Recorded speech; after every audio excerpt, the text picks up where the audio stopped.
Venezuela విపక్ష నేత Maria Corina Machado అందజేసిన నోబెల్ పురస్కారంపై అమెరికా అధ్యక్షుడు డొనాల్డ్ ట్రంప్ స్పందించారు.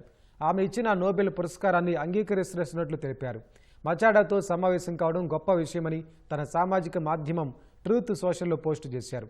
ఎన్నో కష్టాలను ఎదుర్కొన్న అద్భుత మహిళ మచాడో అని కొనియాడారు.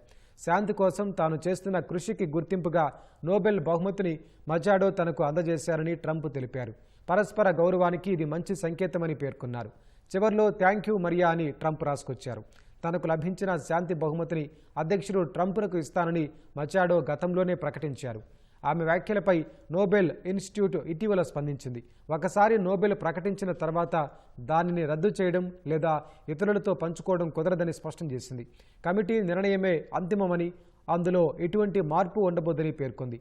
శాంతి బహుమతిని ట్రంప్ తన వద్దే ఉంచుకోవాలని భావిస్తున్నట్లు వైట్ హౌస్ అధికారి ఒకరు వెల్లడించినట్లు ఆంగ్ల మీడియా కథనాలు పేర్కొన్నాయి.